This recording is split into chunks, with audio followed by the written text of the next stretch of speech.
Voltando aqui, então, lembrando sempre daquele tópicozinho anterior, né? Qual é o tema sobre o qual o Enem quer que eu escreva.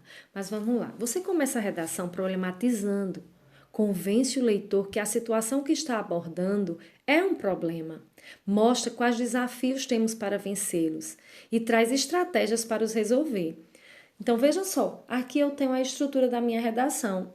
Na nossa aula anterior, nós vimos problema, foi isso? Argumentos e intervenção. Então, você precisa ter isso em mente. Eu preciso primeiro problematizar, depois argumentar, depois intervir.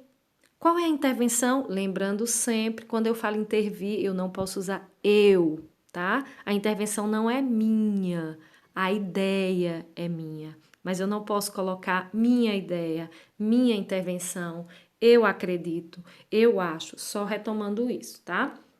Escrevendo a redação.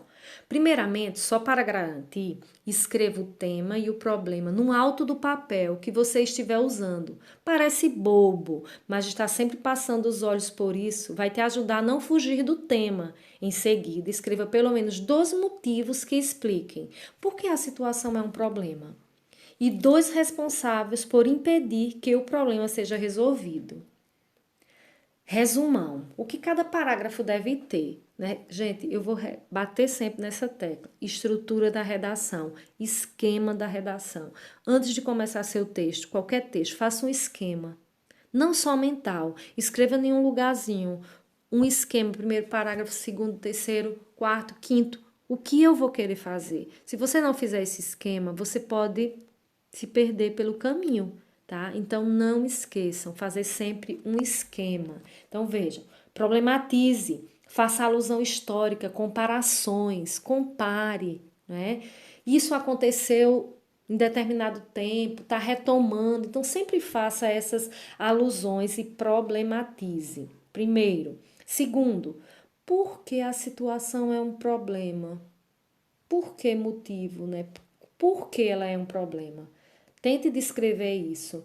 Convença o seu leitor. Use argumentos de autoridade. O que são argumentos de autoridades?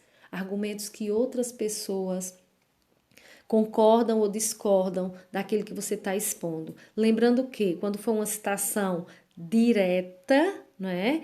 Uma citação direta é tal qual o autor falou. Eu preciso colocar aspas, tá? Quando for uma citação indireta, eu não preciso colocar aspas, mas eu preciso citar, segundo fulano de tal, certo, gente? Mas eu só coloco as aspas se realmente eu estiver escrevendo da forma que o autor lá que eu estou citando, tá? Falou, tá certo? E no terceiro parágrafo, o que impede o problema de ser resolvido? Cite alguns obstáculos para a resolução do problema, né? Quais são os fatores que impedem que esse problema seja resolvido? O nosso final, grande final, que é a intervenção, né? Como deve ser essa intervenção? Sucinta, clara, objetiva. Eu não vou propor soluções que não podem ser realizadas. Eu não vou propor intervenções que eu não argumentei também. Eu preciso ter argumentado para que eu possa buscar a intervenção. Então, eu tenho que pensar quem vai intervir, como vai intervir, de que maneira vai intervir, quem vai participar dessa intervenção, se é um órgão público, se é a comunidade em geral, se é a população em si, você tem que colocar isso também, que a população precisa estar consciente do problema, se são ONGs, né? Se é a escola, se for um tema voltado para a educação, palestras, debates. Então você vai ter que ser bem sucinto aqui o que você acredita que possa melhorar aquele problema que você colocou lá em cima, tá? Faça pelo menos 2 propostas de intervenção. Também não precisa você tentar resolver o problema em 30 linhas, né? Você vai ser só objetivo e inteligente. Não esqueça de unir os parágrafos usando conectivos, como eu já falei lá nas habilidades. Então, gente, peraí, deixa eu ver. Estamos terminando. Então, qual é a proposta de redação para hoje?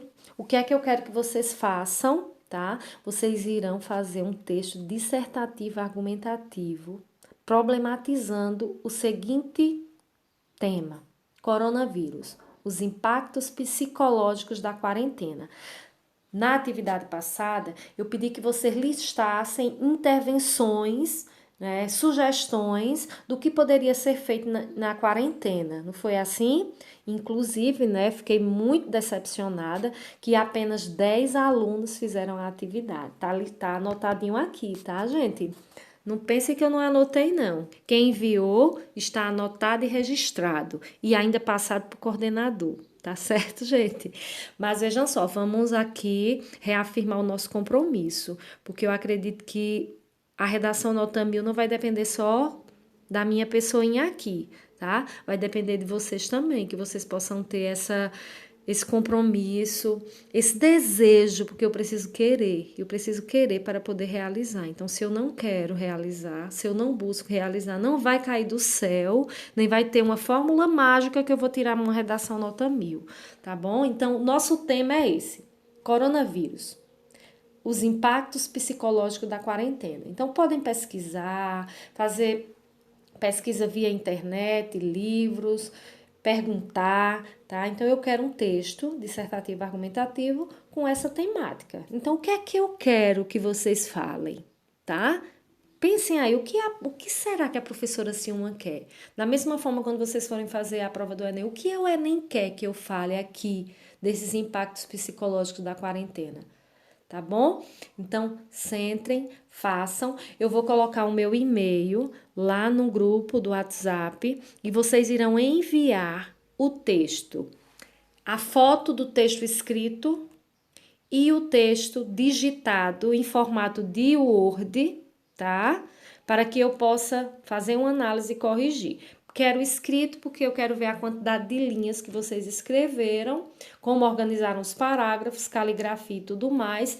E quero ele digitado também, para que eu possa ver como vocês estão organizando a coesão e a coerência. Como está a coesão de vocês? Como o texto de vocês está organizado? Tá bom, gente? Então vão lá, façam. Bom trabalho, não é? Façam tudo bem feito, bem legal, com compromisso e com qualidade. Beijos e aguardo os textos de vocês.